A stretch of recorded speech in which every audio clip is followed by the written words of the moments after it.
Welcome to Girl Read Your Bible, Sunday School for Adults Who Missed It. I'm Nicole Waltz, your host for this podcast, brought to you by 522gals.com, a website dedicated to personal development and spiritual growth. Go and check it out and make sure that you sign up for our email list so that you never miss a thing that we have going on to help you grow. Girls, I am excited this week as we are talking about one of my son's favorite people from the Bible. This is one of his favorite stories from when he was young. And this is, my friends, Sunday School for Adults Who Missed It. So I want you to know the basics, the people who are referenced and how their stories still impact our lives today.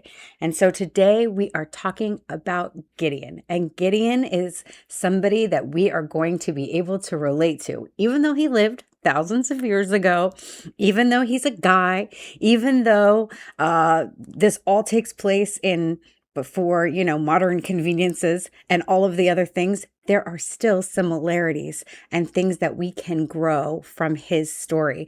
And I think you're going to really enjoy it. So I'm excited to get into today's topic for you. We are starting in Judges chapter 6.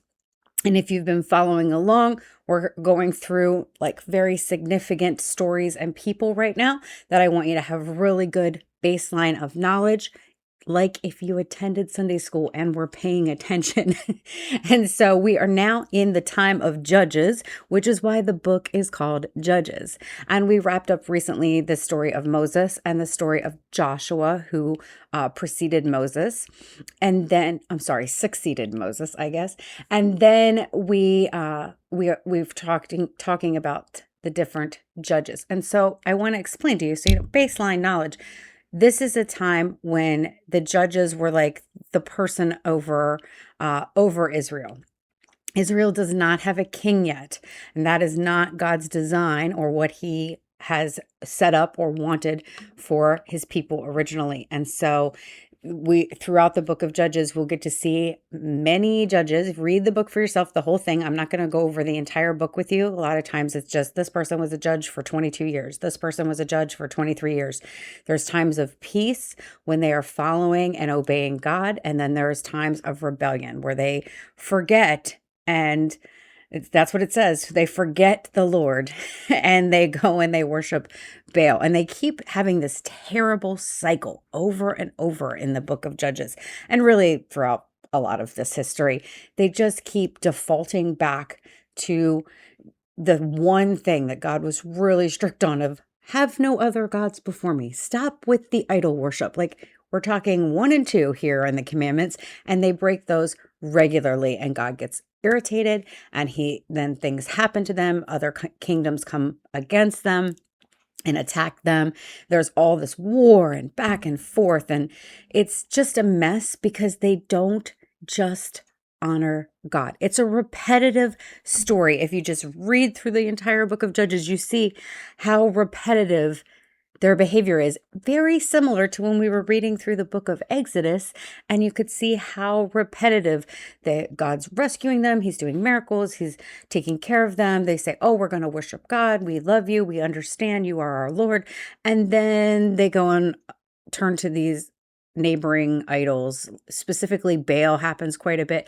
And that baffles my mind that they continue to make those choices and continue, because it always ends in tragedy. And then God has to come in and rescue them and does some miraculous thing. And then they're like, that's right. You are God. You are powerful.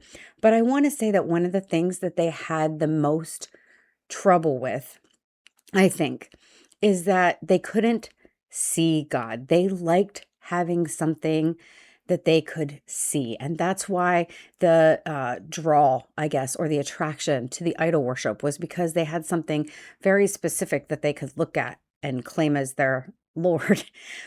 I still can't fully process that in any way but I think that's a real struggle. It is something that we can think about in today's culture too, though. Sometimes people have trouble with, they can't see a thing, and so they can't believe in a thing. I don't know. Maybe it's still is reflective of today's culture and society and how people continually just break God's law, even though this is a better way for life, right? Like through the Lord comes grace and peace and kindness and joy. And yet we still kind of go a different route. Like maybe this will be better over here, though. Like, seriously? At what point do we stop repeating the mistakes that we can read that keep happening? I know I'm going off on a tangent again. We're going to stick to the person's story. We are into Judges chapter 6, and this is the time of Gideon. Now, he is the fifth judge. We've skipped ahead some. And he is directly following Deborah. And we have already talked about Deborah previously when we were talking about extraordinary women of the Bible. If you haven't listened to that one, definitely go listen to that one. That's a great one. I think it was probably one of our most downloaded episodes too. It was wildly popular actually. And it is Deborah's story and JL's story. We did 2 for 1 there, and it was phenomenal. But Deborah has now passed on, and it is a time for a new judge. But it starts out like it often does. We'll start reading right from verse 1. The Israelites did evil in the Lord's sight. So the Lord handed them over to the Midianites for 7 years. The Midianites were so cruel that the Israelites made hiding places for themselves in the mountains, caves, and strongholds. Whenever the Israelites planted their crops, others from Midian, Amalek, and the people of the east would attack Israel, camping in the land and destroying the crops as far away as Gaza. They left the Israelites with nothing to eat, taking all the sheep, goats, cattle, and donkeys. These enemy hoarders, coming with their livestock and tents, were as thick as locusts, and they arrived on droves of camels, too numerous to count. And they stayed until the land was stripped bare. So Israel was reduced to starvation by the Midianites. Then Israel cried out to the Lord for help. When they cried out to the Lord because of Midian, the Lord sent a prophet to the Israelites, and he said, quote, "This is what the Lord, the God of Israel, says. I brought you up out of slavery in Egypt. I rescued you from the Egyptians and from all who oppressed you. I drove out your enemies and gave you their land. I told you, I am the Lord your God. You must not worship the gods of the Amorites, in whose land you now live. But you have not listened to me." Then the angel of the Lord came and sat beneath a great tree at Orpah, which belonged to Joash of the clan of Abiezer. Sorry, that one's a tough word for me. Gideon, son of Joash, was threshing wheat at the bottom of the winepress to hide the grain from the Midianites. And the angel of the Lord appeared to him and said, "Mighty hero, the Lord is with you." We'll get back to that. I got to put a pin in that. I've got to circle back because it tells us right from the beginning, the Israelites did evil in the Lord's sight again, and they turned away from God again, and they were worshiping other idols again. God is very upset, and so he's like, fine, have at it. Have at it. And what happened? They get conquered by the Midianites, and the Midianites treat them very cruelly and are trying to starve them to death, literally, and stealing everything they have. And they had a lot at one point. If you were reading through the whole thing chronologically, you can see that they were doing very well many times.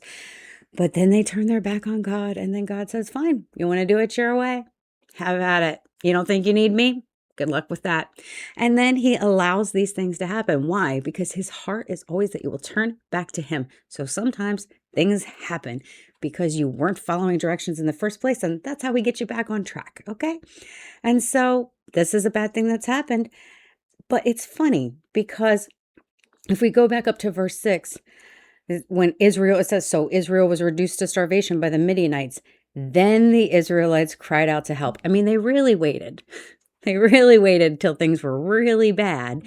And then they were like, oh, maybe we should ask God for help. Okay. And then they did. And immediately the next line is when they cried out to the Lord sent a prophet. the Lord responded. When they cried out for help, the Lord responded. Remember that, friends, because you have not, because you ask not. It's important to ask. It's important to call on the name of the Lord, and he answers and responds. Even when we're not doing the right things, even when we're a mess, even when, right? Even when, even if, the Lord responds because he loves you, even when you're a disaster, and he will come in with a plan to fix it, to get you back on track, okay? Because he is the God of plan B, C, D, E, F, all of the letters, right? He's got backup plans for backup plans because he knows we're going to continue to screw up. And he comes in with this grace and this mercy, and he reminds them, I am your God. I did all these things, and then you didn't listen. And he sends this prophet to tell them.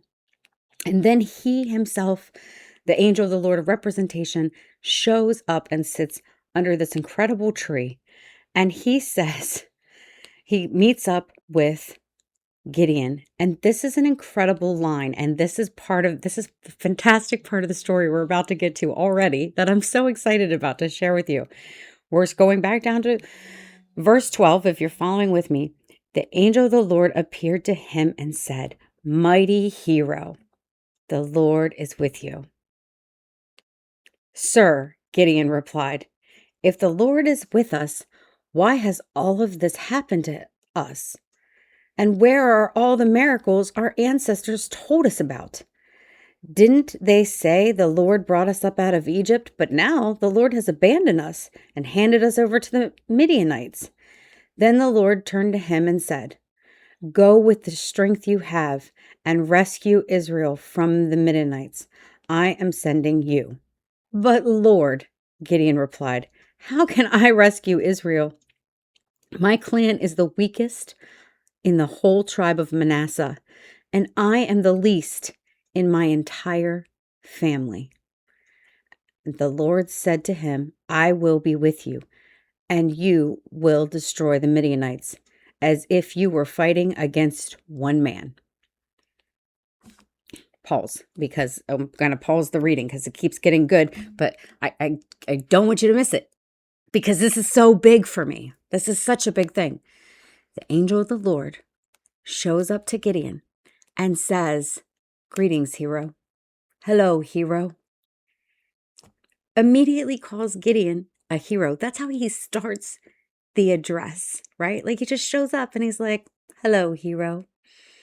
Greetings from the Lord, right? Like that's mighty man of God. Like that is incredible because as we keep reading, he says,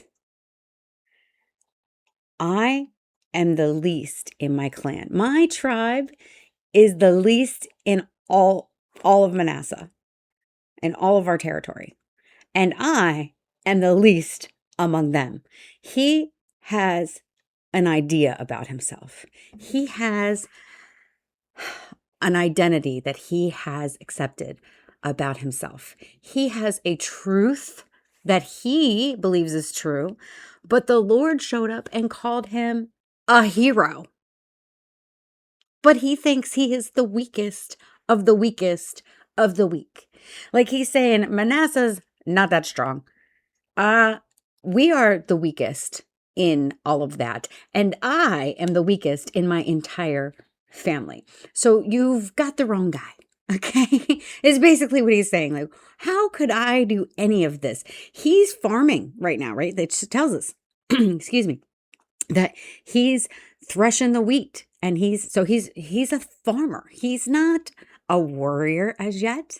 He isn't a guy prepared for battle. He's not known to be this strong, courageous person. As a matter of fact, he is a person who doubts himself and is doubting the Lord because he says to the Lord, if you are for us and you're really great and you love us, then where's the miracles that we've heard our ancestors talk about? Why are you letting this bad stuff happen to us? It's like he's still, which is funny to me because it's like it hasn't really processed like, oh, because we have these other gods we're following. Because I think it's self-explanatory, but apparently not. But remember, he's a weak link. And I got to tell you, friends, this is where we relate. How many times do we think we're not enough for whatever the idea is that God's put in our head? How many times is our first response a response of fear or insecurity? Or I can't do that. I'm not the person for that. Somebody stronger than me could do that. Somebody more capable than me could do that, except for you don't know exactly who you are in God's eyes. That's our spiritual growth, getting to become everything God created you to be, to see yourself and your identity the way God sees you. It's completely different than you see yourself. Look at Gideon. He showed up. Hello, hero. And Gideon's like, okay. I don't know why you're letting all this bad stuff happen. I don't know where these miracles are that I've heard about and haven't seen. But also, I'm the weakest of the weakest of the weakest. I mean, come on. We're learning a lot about Gideon already. And let's be honest, we can relate, right? We can see how put yourself in Gideon's shoes. Like, probably not me. And I want you to know, because if you've been following me for a while and we've gone over some of these stories, are you seeing a recurring theme here? Because when God showed up to Moses at the burning bush, he literally said, send anyone but me, not me, right? And this is a recurring theme. God loves to use people who don't know their strength because he is what makes you strong, because it's not you. It's not, you're not so great, right? It's but the Lord living inside of you, the Lord working through you. That makes you so incredibly powerful. When you follow the instructions he's giving you, he just shows up and he makes things happen, and things that are miraculous because you couldn't have done it on your own. He loves to use people who are not qualified. He loves to show off in this way. And so I think that's really cool because Gideon here has told us he is a weak link. And the Lord says, I'll be with you. And when you destroy the Midianite, you will destroy the Midianites as if you were fighting against one man. It's going to be so easy. That's what God's saying to him. Oh, don't you worry. You're not that weak. I'm going to be with you. So it's going to be so easy. And Gideon replied, if you are truly going to help me, show me a sign to prove that it is really the Lord speaking to me. And don't go away till I come back and bring you my offering. And then he answered, I will stay here until you return. So Gideon hurries home and he gets some bread and a young goat, and he cooks the goat and does all the stuff. And then carrying the basket and the broth in a pot, he takes them out and presents them to the angel who's still under the tree. And the angel of God said to him, place the meat and the unleavened bread on this rock and pour the broth all over it. And then Gideon did as he was told. Then the angel of the Lord touched the meat and bread with the tip of the staff in his hand, and fire flamed upon the rock and consumed all that he had brought. And then the angel of the Lord disappeared. When Gideon realized that it was the angel of the Lord, he cried out, "O sovereign Lord, I'm doomed. I have seen the angel of the Lord face to face." "It is all right," the Lord replied. "Do not be afraid. You will not die." And Gideon built an altar to the Lord there and named it, which means the Lord is peace, because he brought him peace. He got terrified, like, oh my gosh, this really just happened. And that's terrifying. And he's afraid of, a lot of them are afraid, always afraid of seeing the angels. That's kind of like, that's why, like, when the angels appear to the shepherds at the birth of Jesus story, and they're like, fear not. That's like, fear not tends to be one of the first things angels typically say, because people are just afraid right away. I don't know why, because again, if you're reading the stories, if you know the word, you should not be afraid. It's never a problem. It's always like something amazing that's going to happen. In any case, let's keep reading. That night, the Lord said to Gideon, "Take the second bull from your father's herd, the one that is 7 years old, pull down your father's altar to Baal, and cut down the Asherah pole standing beside it. Then build an altar to the Lord your God here on this hilltop sanctuary, laying the stones carefully. Sacrifice the bull as a burnt offering on the altar, using as fuel the wood of the Asher pole that you cut down. So Gideon took 10 of his servants and did as the Lord had commanded. But he did it at night because he was afraid of the other members of his father's household and the people of the town, and he should be. Early the next morning, as the people of the town began to stir, someone discovered that the altar of Baal had been broken down and that the Asher pole was beside it had also been cut down, and in their place a new altar had been built, and on it was the remains of the bull that had been sacrificed. The people said to each other, "Who did this?" And after asking around, they learned that it was Gideon, son of Joash. "Bring out your son," the men of the town demanded. "He must die for destroying the altar of Baal and for cutting down the Asherah pool." But Joash shouted to the mob that confronted him, "Why are you defending Baal? Will you argue his case? Whoever pleads his case will be put to death by morning. If Baal is truly a god, let him defend himself and destroy the one who broke down his altar." And from then on, Gideon was called Jerubbaal, which means let Baal defend himself. So I guess that's what the people in the town nicknamed him here. Soon afterward, the armies of the Midian, Amalek, and the people of the east formed an alliance against Israel and crossed the Jordan, camping in the valley of Jezreel. Then the Spirit of the Lord clothed Gideon with power. He blew a ram's horn as a call to arms, and the men of the clan of Abiezer came to him, and he also sent messengers to Manasseh, Asher, Zebulun, and Naphtali. These are the names of the other some other tribes in Israel. Remember, there are 12 tribes.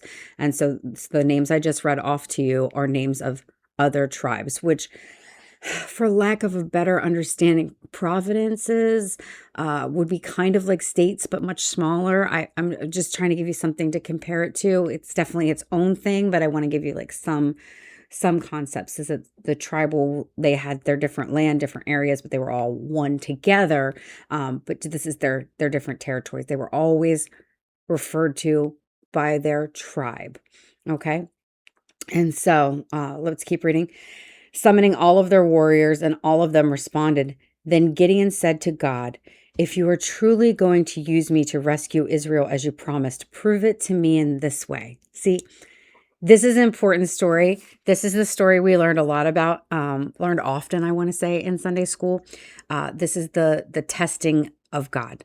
And so I want you to pay attention to this story, this part of the story extra, because it's relevant in understanding how terrified Gideon is. And I just, it's so incredible to me because here he's had the angel of the Lord show up. Here he's already told him things. He's already told him, "I've got you covered." He's already done a miracle, like with the rock and making the fire engulf everything that's on the altar there. That was already miraculous, but Gideon is still like, "I really need confirmation here." And God has grace for that. And I think that's incredible because, again, he's already given him something. He's already spoke to him. He's already showed himself. He's already done all this stuff. And so we beat ourselves up. I know I do, about like, "Oh, I'm not sure. Like, I really want to make sure that was the Lord. I really want to make sure I'm going in the right direction." I get nervous about that, right? That's common, and God has grace for that. And we see that in the life and story of Gideon. And so he does this whole thing with fleece, like a fleece from wool. So I assume that's a sheep. And he says to God, I'm just going to summarize. Please read it for yourself. But he says, I'm going to put out this fleece, and if the ground is wet with dew around it, but it's dry, in the morning, I'll know you're really sending me. I know this is really true. And so it was. And so that's what happened. But then Gideon is still like, "Okay, that could be a coincidence though. I should have maybe asked God I should have asked differently." And so Then Gideon said to God the next day, please don't be angry with me, but let me make one more request. Let me use the fleece for one more test. And this time, if the fleece is wet and the ground is dry, then I'll know. If it was like the opposite thing happened the next day. And I want to disclaimer here, friends. I just told you that backwards.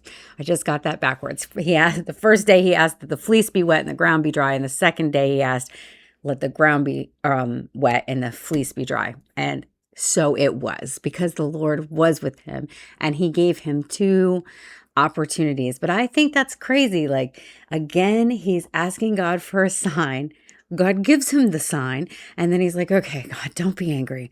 But I really, really, really need to make sure, because, you're asking us to go to war with these people who've been ruining our lives, and we're terrified. Like, that's scary, and I want to really, really make sure it's you. And God again has this grace for him, and both times, it played out the way Gideon asked for the sign to play out.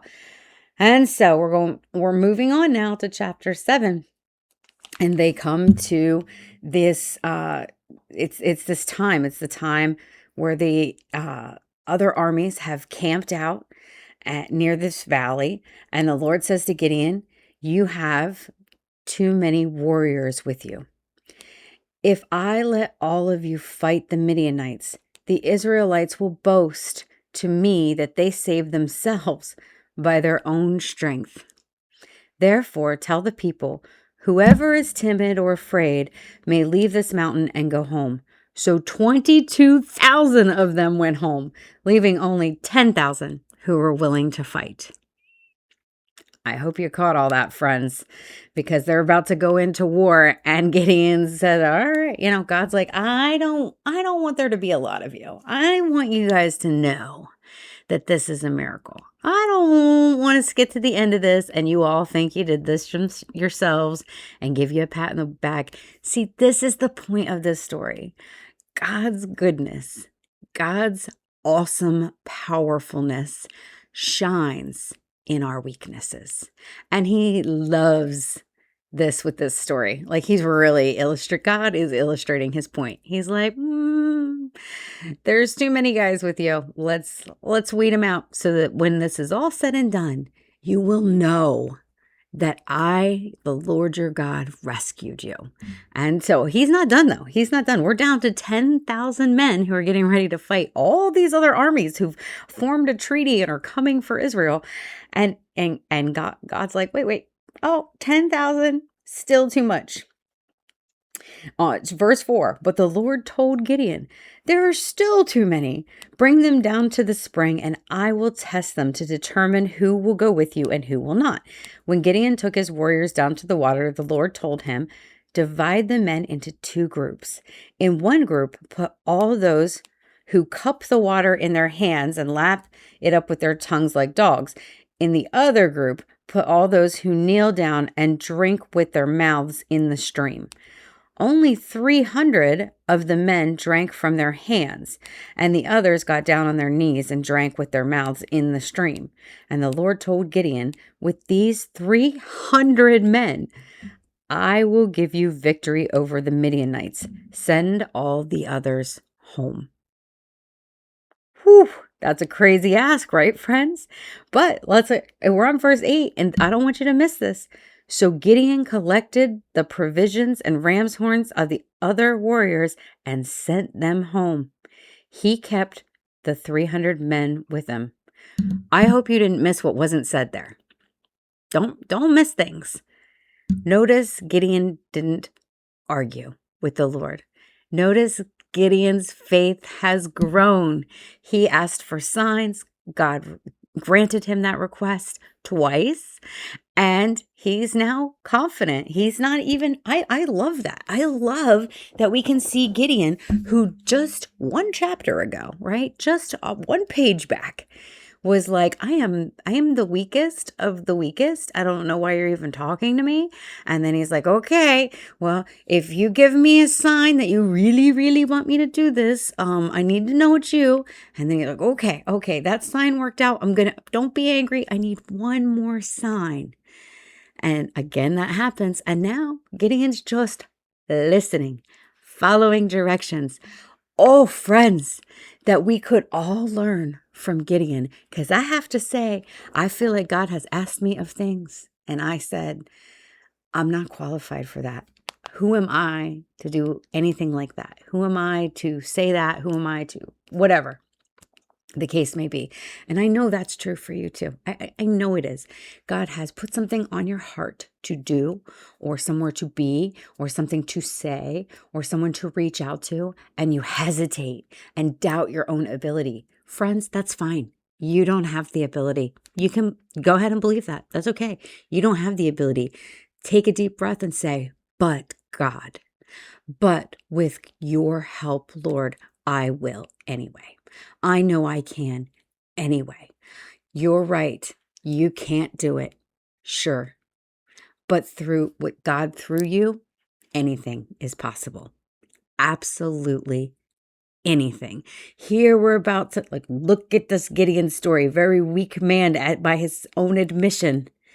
And he is about to go into war against multiple other countries. I don't know what to call them, tribes. And he's now taking 300 men. And I'm so impressed because he doesn't argue with God here. And he doesn't hesitate to follow the direction. That's everything, friends. That's the takeaway. Seeing how Gideon grew immediately like that, quickly like that, not the constant back and forth hesitation, denying the Lord. So impressive. So good job, Gideon. Let's keep reading. Oh, well, here's the good part. And it's so fun to read. I want you to read all of it. I'm going to read some of it. We're going to skip some of it. So I want your assignment is to read Judges 6, 7, 8 for yourselves. Good stuff in here. We are still on verse 8. The Midianite camp was in the valley just below Gideon. And that night, the Lord said, get up, go down to the Midianite camp, for I have given you victory over them. But if you are afraid to attack, go down to the camp with your servant Purah. I'm pretty sure that's pronounced Purah. Listen to what the Midianites are saying, and you will be greatly encouraged. Then you will be eager to attack. Oh, I just have to point that out to you, friends, because I just told you how impressed I am with Gideon and that he didn't hesitate to listen to the Lord. And look how much extra grace God has for him as a result. Because he said, get up. Now's the time. It's time to move. But if you're still afraid, I've got one more thing for you. Because God knew that deep down, Gideon was still afraid. But look he was honoring God by listening and following the instructions and not fighting back and not hesitating. But God still knew what was happening on the inside. And he's like, if you're still afraid, because I know you are, go down and listen to what they're saying. And then you will be encouraged. See how God... Oh, that's so beautiful, friends. That's so beautiful. God is still giving him so much grace and giving him what he needs to accomplish what God has for him. That is something I want to recognize in my own life. I'm looking for it. I'm looking for the signs. Seeing if God did that for Gideon, he is going to do that for me. So what is the signs that he is giving you extra grace, that he is trying to encourage you to do what he has called you to do, asked you to do? And so Gideon takes Purah and went down to the edge of the enemy camp. Gideon crept up. We're on verse 13. Gideon crept up just as a man was telling his companion about a dream. And the man said, I had this dream, and in my dream, a loaf of barley bread came tumbling down into the Midianite camp. It hit a tent, turned it over, and knocked it flat. And his companion answered, your dream can only mean one thing. God has given Gideon, son of Joash, the Israelite, victory over Midian and all of its allies. Oh, okay. I want to keep reading, but I have to say, this is hilarious to me. He comes into this camp, he sneaks up to this tent, and these these people are having a conversation. Somebody just had a dream that, you know what, the Lord gave him so that this conversation would happen in Gideon's presence so he would be encouraged. God is always working so many things out, so many moves, so many different people are being influenced for your good. I just know that and believe that. And I'm so encouraged by Gideon's story. But how incredible is it that the person, his companion here, answered, your dream can only mean one thing. This dream sounds silly to me. A barley comes rolling down a hill and it flattens a tent. And that was somehow very disturbing to to this guy. So he's talking about it. And his companion's like, it can only mean one thing. It means the Lord has given victory to Gideon, and Midian is going to be not going to make it. Like, I think that's funny that was the interpretation that he like knew that it meant. I thought that this is like hilarious. It can only mean one thing. I'm like, well, I feel like it could have meant many things, but how great is it that was the wisdom that God had given this person who isn't even an Israeli, who's in the enemy camp here, right? Isn't even on the team of God in any way, but God still influenced this person to say what Gideon needed to hear in order to be encouraged. Friends, look for that blessing and look for that in your own life. I'm looking for it. I'm keeping an eye on all the things. God is working all things together for your good so that you can accomplish what he has set out for you to do. We're going to keep reading. We're on verse 15, and it's getting even better. When Gideon heard the dream and its interpretation, he bowed in worship before the Lord. Correct, Gideon. Correct. That is the next right move. Look at all the things we're learning from Gideon. He heard it and immediately worshiped God. He saw how God was moving in his life. He saw how God was being so gracious and so encouraging, and his next move was to worship. Friends, he could have done a lot of things. He could have been like, yeah, all right, guys, rally the troops, and then got all puffed up and filled with how he knew, right? Like, let's think about it, right? Like, he could have heard that confirmation and been encouraged and been like, I am going to take, that is confirmation that I am so great and that we are going to do this, and just been really encouraged. And that would have been a good natural response. But Gideon was one step better than that, because his first response was to thank God, to worship, to acknowledge God's favor and greatness. Oh, that we would learn some things from Gideon today. Then he returned to the Israelite camp and shouted, "Get up, for the Lord has given you victory over the Midianites." He divided the 300 men into 3 groups and gave each a ram's horn and a clay jar with a torch in it. And he said to them, "Keep your eyes on me. When I come to the edge of the camp, do just as I do. As soon as I and those with me blow their ram's horns, you blow yours too, all around the entire camp, and shout, 'For the Lord and for Gideon.'" So he's devising an incredible strategy because it is night, and he is dividing them up into 3 groups so that they'll be on different sides, and then they'll all shout and do this at the same time. I think, reading between the lines, I think the strategy here is that they look like they're greater in number than they are, and that, it's nighttime, everybody's asleep, and so they're like attacking in the night, so it's like startling everyone.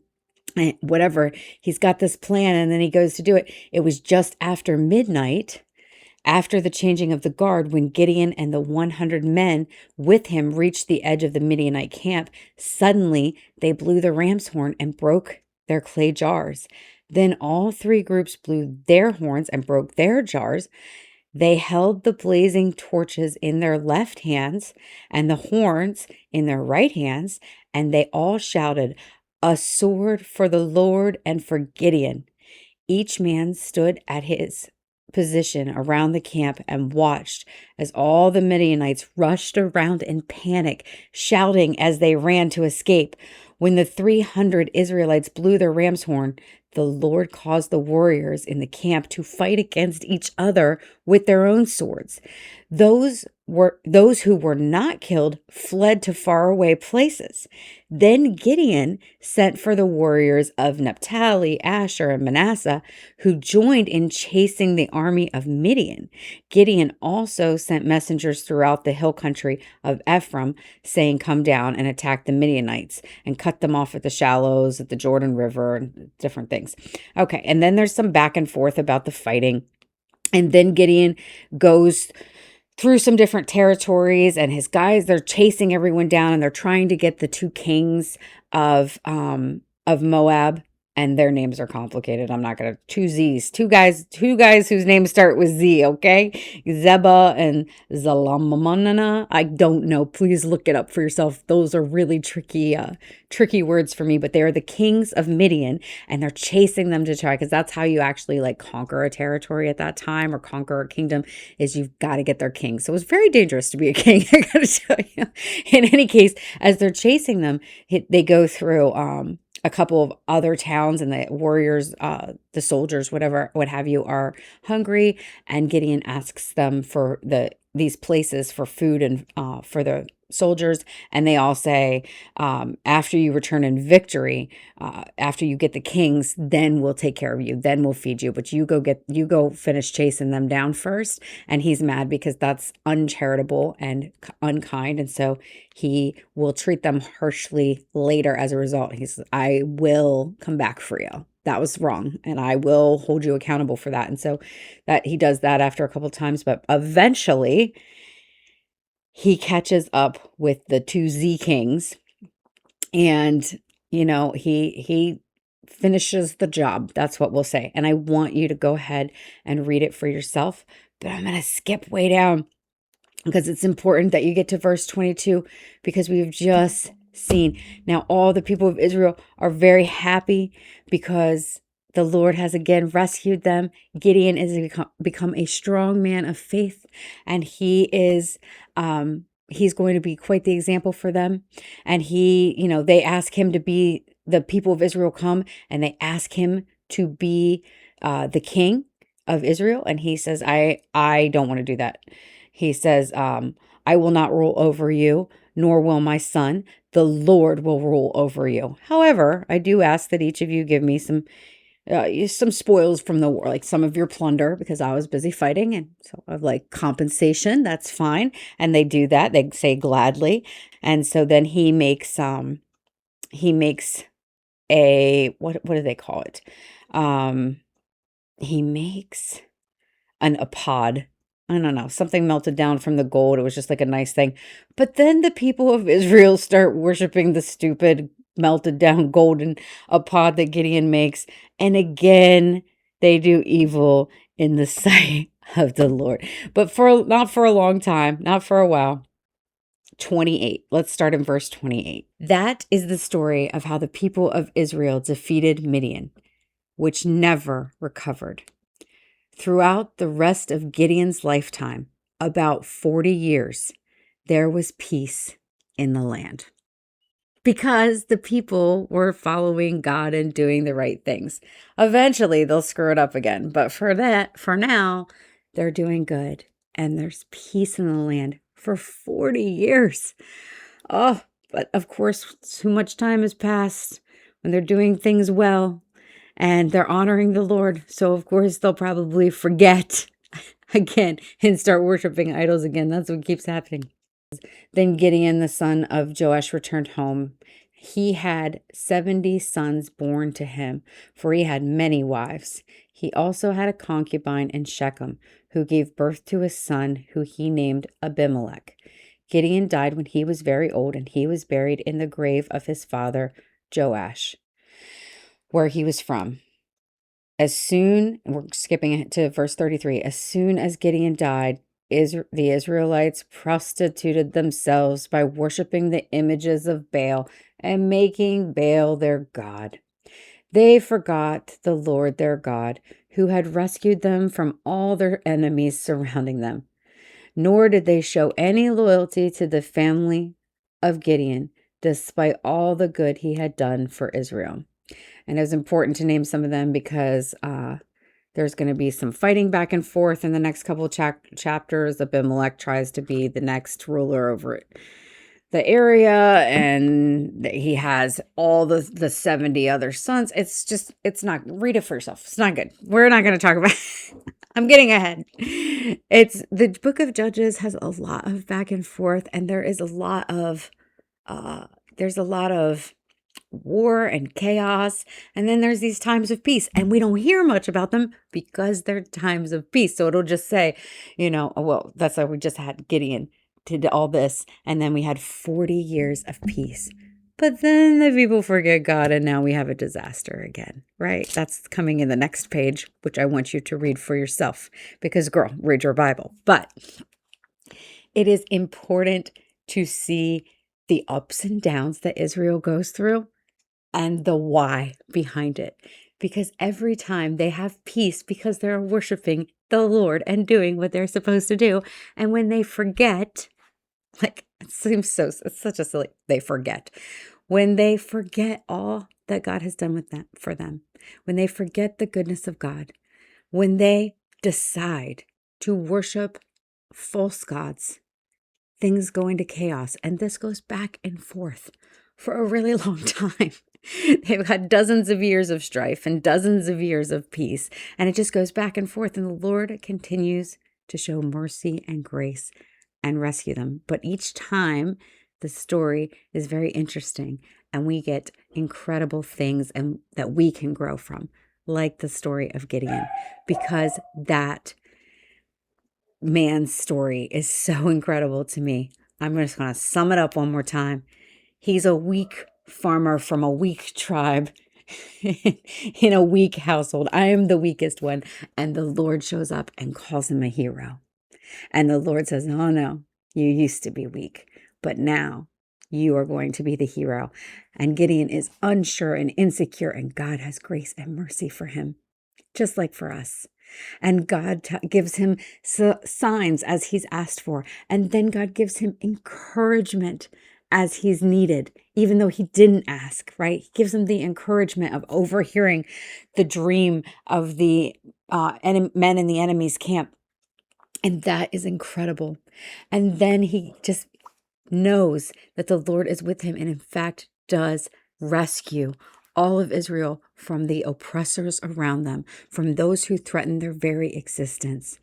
It is incredible to me that in those couple of pages, we get to see the growth spiritually of Gideon and his personal development too, because he goes from being, he's saying, I'm the weakest in my family, to obviously being a pretty great leader because there was peace in the land for 40 years after this war had happened, after this battle. And he is someone they're looking to as a judge and as a leader. And this is his time where he has grown from being considerably lesser, the least of these, to being one of the greats, right? Has an incredibly empowering story for us to know that that's who God loves to use. He loves to show up wherever we're weak and make us strong, because he can really shine in our weakness. And that is some incredible things that we get from the life and the story of Gideon. I hope you grew today. I hope you got some incredible things to just meditate on and keep in your heart. I hope that you will read these chapters for yourself, because there is nothing as important as reading the word for yourself.